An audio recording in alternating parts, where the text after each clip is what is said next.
Lors de l'Assemblée générale du CETEF Landes de Gascogne, qui s'est tenue le 1er décembre 2016 à Pontinx-les-Forges, nous avons traité du développement racinaire du pin maritime au stade juvénile et son incidence sur la stabilité des arbres par la suite. Cette réunion n'a pu se tenir que grâce à l'appui de M. Danjon, chercheur à l'INRA, qui nous a apporté les éléments essentiels à cette réunion.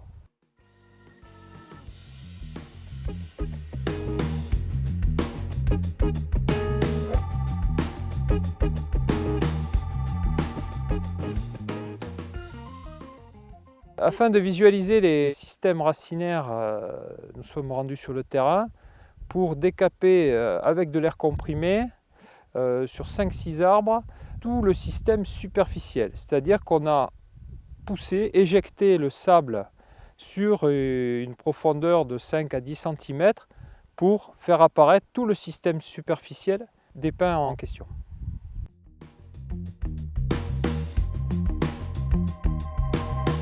L'arbre subit une contrainte, notamment par le vent. Côté ouest, pour ce qui nous concerne sur le pin maritime, on va avoir un phénomène de traction sur les racines. Et à l'opposé, côté est, on va avoir un phénomène de compression. Le phénomène de traction côté ouest va se traduire par la suite par un développement de la racine plutôt en diamètre. Côté est, sous la force de la compression, les racines vont prendre une forme plutôt de type poutre pour assurer la résistance du poids se portant sur elle. D'autre part, le pivot n'a pas une action sur la stabilité pure et dure de l'arbre, puisque si on lui enlève tous les systèmes qui sont autour de superficiels, ce qu'on va appeler le haubanage, l'arbre va tomber, donc aucune action sur la stabilité via le pivot.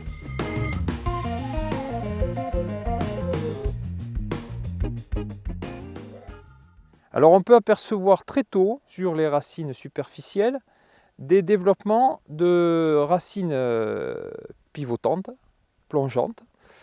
Et c'est à partir de ce système de pivots secondaires qui vont grossir assez rapidement qu'on va avoir ce qu'on appelle la cage de sable qui va pouvoir se développer et être vraiment fonctionnelle à partir, on va dire, autour de 20 à 25 ans. C'est-à-dire que l'arbre grandissant, il lui faut une inertie, un poids qui permet de le maintenir en place. Au moment des décapages, nous sommes aperçus que les racines étaient déjà très superficielles. Pour la plupart, comprises entre 2 à 3 cm, voire 10 cm sous la litière. Donc un système très superficiel qui a étonné les propriétaires, mais qui a aussi une rapidité de prospection importante. On estime qu'un système racinaire pousse à peu près de 1 mètre par an. Alors le système racinaire va très vite, mais ce qui est assez intéressant, c'est qu'il suit parfaitement la topographie de la parcelle. Concrètement, sur cette parcelle, c'est que nous avions à faire un labour en bande, et il y avait ce qu'on appelle la cale de labour, c'est-à-dire le trou laissé par la charrue. Et le système racinaire s'était parfaitement adapté à cet obstacle, était passé juste en dessous de la cale de labour, mais surtout avait très rapidement remonté au niveau de la surface du sol. Alors cela s'explique tout simplement, c'est que la partie minérale, la partie qui est intéressante pour les arbres, se trouve dans ces litières. Et le système racinaire suit parfaitement ces litières, que ce soit dans un sens comme dans l'autre.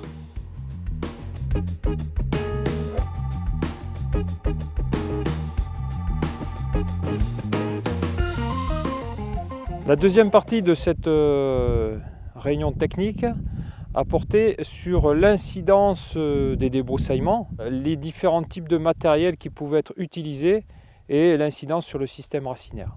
Alors, lors de cette réunion, nous avons eu la chance de voir du matériel en action Grâce à la malléabilité de certains nombres d'entreprises et de fabricants de matériel, nous avons pu voir 3 types d'outils en marche.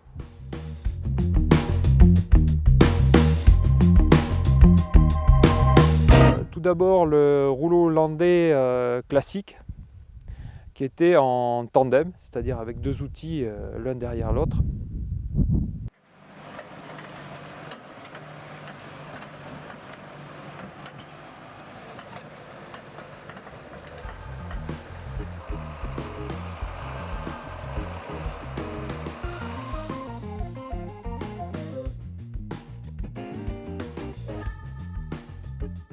Ensuite, nous avons vu un outil innovant car le montage était avec un multi-rouleau, c'est-à-dire un châssis sur lequel ils ont développé des petits rouleaux indépendants.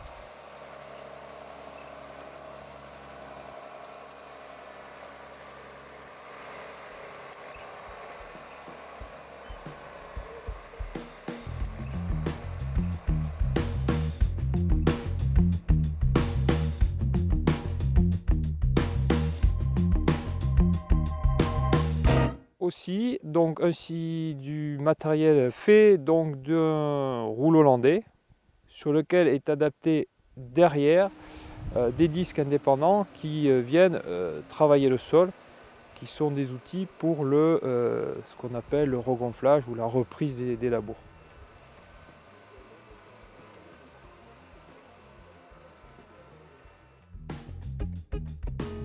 Dans le massif landais, il y a nécessité d'entretenir les parcelles forestières pour deux raisons.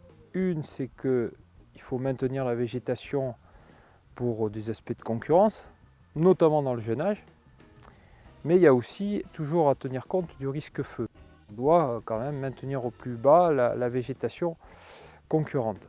Le compromis à trouver se situe entre le développement d'un système racinaire qu'on va impacter le moins possible et le contrôle de la végétation.